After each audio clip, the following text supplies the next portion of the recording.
Շարունակվում է Առավոտ լուսոյի տոնական եթերը, սիրելի հեռուստադիտողներ, իսկ մենք ձեզ համար շարունակում ենք բացահայտել մեր գործընկերներին ու հիմա ժամանակն է, որպեսզի իր կատարած աշխատանքի մասին նաև մեր տաղավարում խոսի մեր շատ սիրելի Վովա Արզումանյանը։ Բարի լույս, Վովա։ Բարի լույս։ Բարի լույս։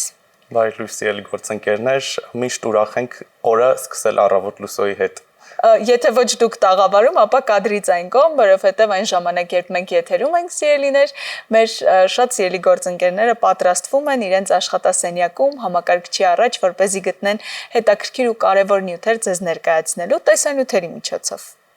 Իհարկե, այդ տեսանյութերը կարծես նաև ամփոփում են մեր անցնող օրերը, որովհետև մենք նաև դրանցով ապրում ենք։ Վովա, պատմեք մեզ ամանորի ներկայացումների ժամանակ երեխաներն ամենաշատը ինչին են արձագանքում։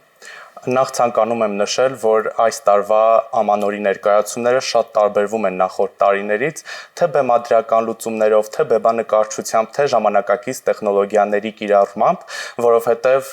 այս տարի բոլոր ներկայացումները կարծես մի առանձին պատմություններ լինեն, եւ ամենտեղ չէ, երբ մեր սպասված պատմությունն է լինում եւ լինում են շատ անսպասելի իրավիճակներ, որովհետև նաեւ ժամանակակից հեղինակներն են այսօր գրում պիեսներ եւ դրանք ներկայացնում թատրոններում կամ մի շարք բեմականացումներ են անում ձեռք մեկնելով տարբեր ստեղծագործողների ստեղծագործություններին եւ այս տարվա ներկայացումների ժամանակ ամենահետաքրքիրն այն էր, որ երեխաները ամեն մեկը իր երազանքով է գալիս թատրոն ու կարծես թե նա սպասում է, որ ինչ-որ բան պետք է տանի թատրոնից եւ դերասաններից եւ հաճախ դերասանների եւ ռեժիսորների հետ հարցազրույցներում մենք պարզում ենք, որ երեխաները կոնկրետ ցանկությամբ են ոտք դնում թատրոն ու անպայման ցանկանում են իրենց երազանքը իրագործած հետ գնալ թատրոնից։ Իսկ ձմեռ պապիկը գալիս է։ Ձմեռ պապիկը ոչ բոլոր ներկայացումներում է գալիս, օրինակ կան ներկայացումներ, որտեղ գալիս է կապույտ թռչունը, ինչքան է զարմանալի թվա, բայց մի սպասում կա, որ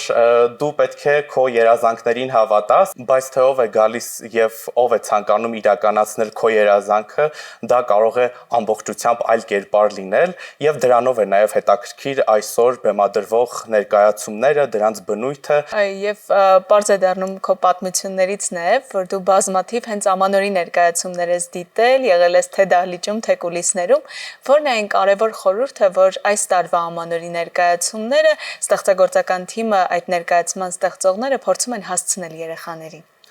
Իրականում թեմաները, գաղափարները, նպատակները տարբեր են, բազմաշերտ են, բայց ամենակարևորը, որ նրանք սովորեցնում են երեխաներին երազել եւ գնալ այդ երազանքի հետևից։ Եվ մեր հեռուստադիտողներին առիթն օգտագործելով խորհուրդ տանք, բացի ամանորի ներկայացումներից շատ այցելեք թատրոններ, հատկապես փոքրիկների հետ։ Այո։